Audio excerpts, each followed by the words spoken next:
what I wanted to do was to answer some of your viewer questions about 13 years living in an eco-village. I just did this video about a month ago, and it was about my life here in the eco-village and having lived here for 13 years.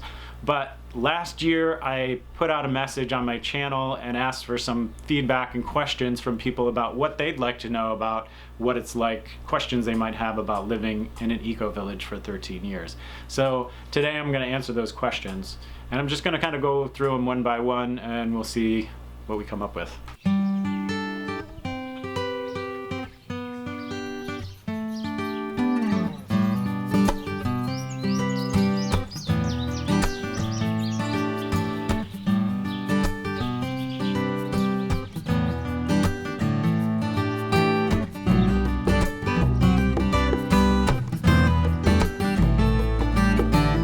So how often are you able to find personal space and time? Well, pretty much whenever I want. I have my own house here. We do share a lot of common infrastructure, like we have a common house, and I do go over, and when there's not a pandemic, I take showers in the common house. But I pretty much have time. Like, I am not a very social person, and normally we do have a potluck once a week and a community dinner once a week, and those are social events, regular social events that I could attend if I wanted to. I don't attend them that much because I do like to have my personal space and time. And so I can stay in my house if I want to. I can meet with friends here. I can go walk out on 280 acres of land and have as much peace and quiet as I want. It's kind of like living in a state park, only a state park that nobody really uses and goes into. So that's really nice. I like walking the trails and seeing the beautiful nature here. I do have another video where I go on a land walk and show you what our land looks like, and maybe I can link to that as well. So plenty of personal space and personal time. How are you able to make personal trips? Well, you can take personal trips with our vehicle co-op. That's what we have. We share about 4 different vehicles among however many people we have here at a given time. You can sign those out as an individual. You don't have to share rides with people, so if you want to have a personal trip. But if you're talking about sort of a longer road trip, we are free and welcome to rent cars if we want to. A lot of people will actually ride the train. Some people fly. And in the past, I've done both of those things, mostly rode the train. But in recent years, since I've had Banjo, I've been renting cars, and a lot of people do that as well. And it can get pretty expensive because when you're in our vehicle co-op, you have auto insurance, but it only covers you for the vehicle co-op cars. And so it doesn't extend to any rental cars that you have, so you have to pay for the extra insurance, which ends up being like 40 bucks a day or something. 35 bucks a day just for the insurance. So that kind of has sucked in the past and meant it was pretty expensive to take trips, but if you keep it down to like 1 or 2 days driving, then it ends up being fairly affordable. When you go somewhere on a train here, most of the cost of the trip ends up being the vehicle co-op fees to and back from the train station, because the train is fairly cheap once you get there. But since you have to go there, get dropped off, and then pay for both of those trips, it ends up adding up to usually more than the train trip costs or the flight, if you're taking a flight. Is there any personal ownership or personal income? Yes, there is both of those. As far as income, all income that people make here, they're on their own. There's not income sharing. People are welcome to set up income sharing communities here, and in the past there have been income sharing sub-communities, but right now I don't think we have any of those, and people are on their own. They make income the way they would make income in some other place. The only difference is you can't really commute to a job, so you have to find something that fits with not having a personal vehicle to drive around to your job. And then as far as personal ownership, the land itself is owned by the land trust, which is owned by everybody here. And then individuals who are members here can rent what we call warrens, which is our basically our city lot kind of thing. So it's a piece of land, and then you're welcome to build on that. And any kind of improvements that you make to the land, you can sell to other people. So you officially own the improvements. You don't ever own the land, and you are continuing to pay a lease fee on the land. So you won't outright own it, but it also means that you never have to pay for the land to own it. So it reduces the cost. It's actually really cheap to rent space here, and then you can make your improvements and you'll own those. Are there opposing views, or does everyone seem to feel they're on the same page politically? Most people, I would say, are politically on the same page, definitely left of center. When you have people that are concerned about sustainable living, they're very likely to be left of center and sort of be interested in creating alternatives and forward thinking, and also not focused on greed and money and exploitation of the environment or other people. So that tends to put you left of center. Now, we do have meetings, and we have a governance system, and we do make decisions as a group, a lot of them by consensus. And it's surprising that even though we sort of jive a lot on the wider issues politically, once you get down to like the community local level, you can get a lot of disagreement about minutia, about small decisions and proposals, and people can get very invested in their opinions. It's also, part of that defensiveness, I think, comes from the fact that a lot of decisions that we make here affect us personally. So when we make a decision, it might be a new rule that I'm required to do this thing. Like, we just made a decision recently that we're going to allow more dogs here for the number of people, because we used to have a limit and a ratio, and we're going to allow more dogs to live here, but in exchange for doing that, we're going to require the dogs that do live here to all be on leashes and to be, under constant supervision by their owners. That was a discussion, and there were people on different sides of it, but a decision was finally made. There's a few topics that come to mind in my 13 years of living here that stood out as being very contentious.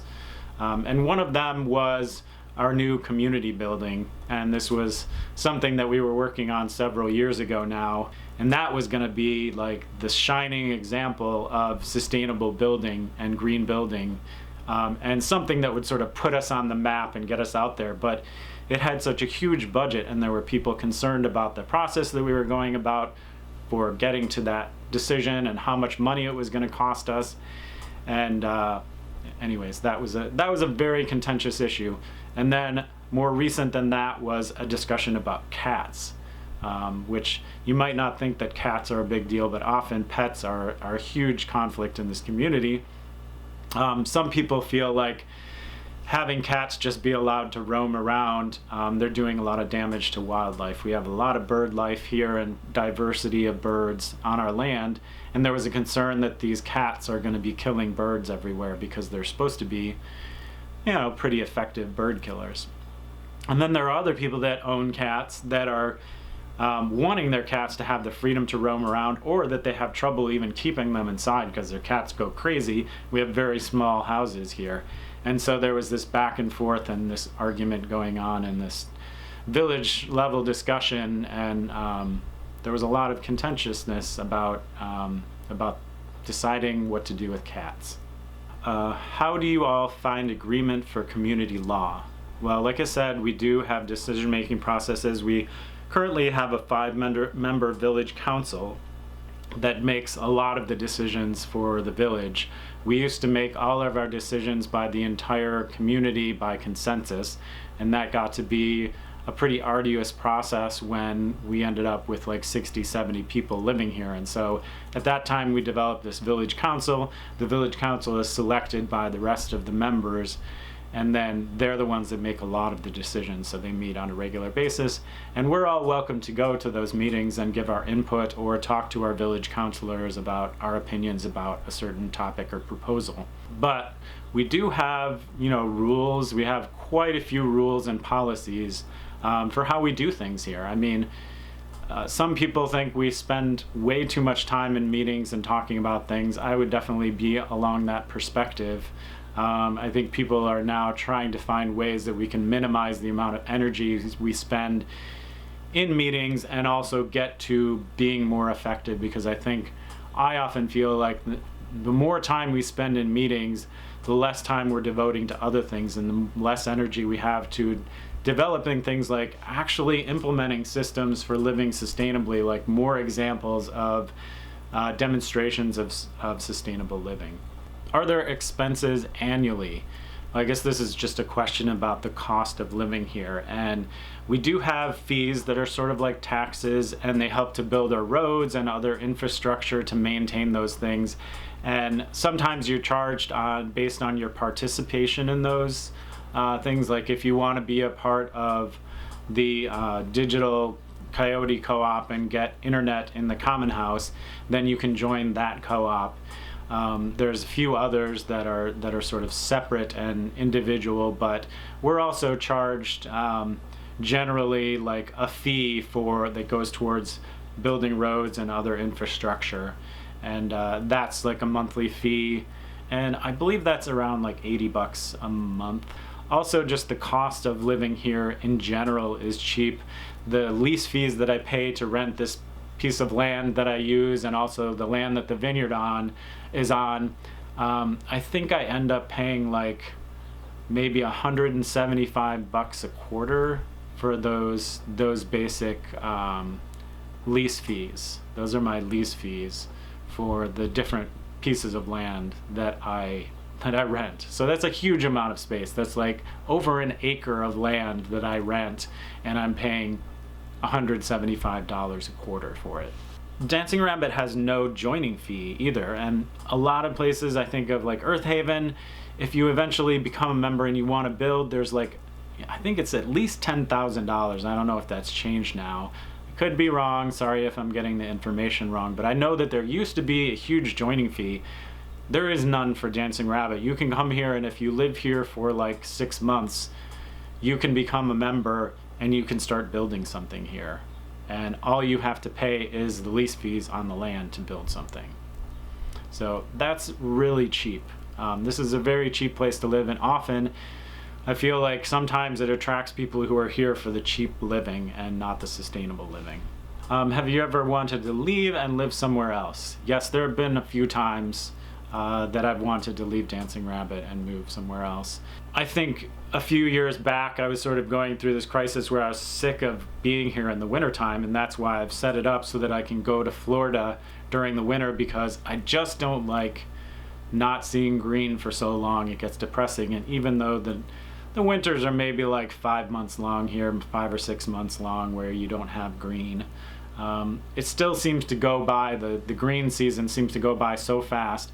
And now, instead of dreading winter coming, I'm looking forward to going to Florida.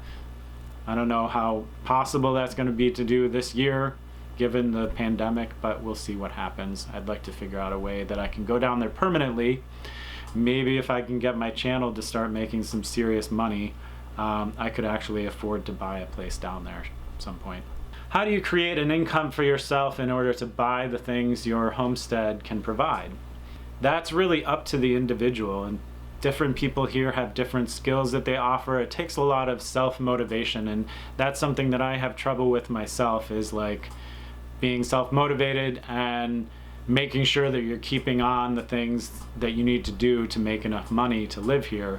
It's easy to get distracted or get caught up in gardening and raising your food, and you really need to be focused on how you're going to make money, because everybody's kind of on their own.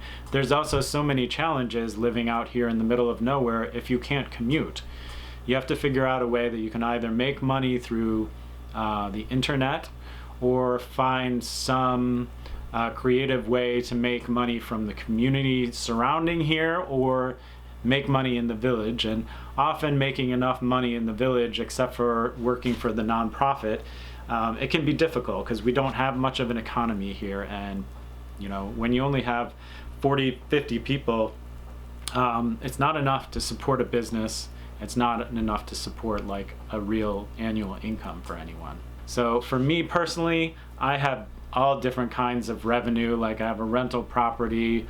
In the past, I had an online job. I worked for the land trust. Currently, I'm doing some construction around the village as well. So it's all different kinds of things. And then I do have some income from this channel as well. Living in community is a wonderful concept. How do you ensure you don't become cut off from outside society by doing so? That's a good question. I think myself, I have felt like I've been cut off from outside society, and in order to deal with that, I've gone to Florida for the winter time so that I can connect with another community. I can meet lots of new people, because you do tend to be, it's sort of an isolated place here, and you see the same people, and there's a lot of people that have been here for a long time, and then there's people that come and go as well, and it depends on like how many people we end up having visit here, how many work exchangers we have in a season, as to how many new people that you can meet. And so I think because of the internet, it's not easy to feel cut off from the rest of society, but we do sort of sometimes refer to everything else as the outside world, and it is kind of like that in a way.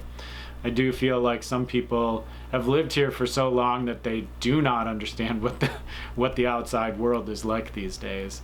And some people also sort of shun pop culture and shun connections like through the internet of those kinds. But I would say in general, most people maintain those connections somewhat through the internet.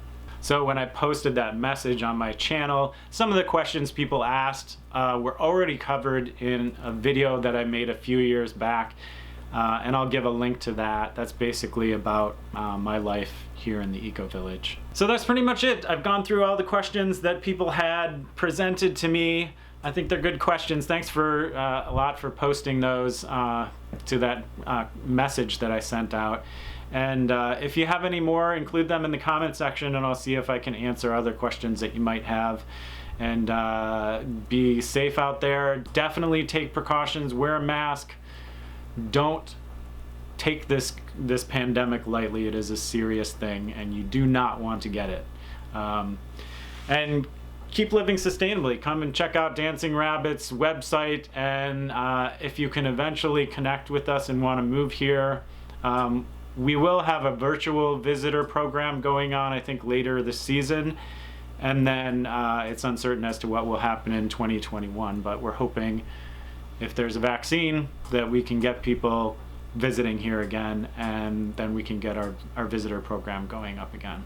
All right, so don't forget to subscribe to the channel, give a thumbs up to the video, and share the video with your friends on social media. And I'll see you next time.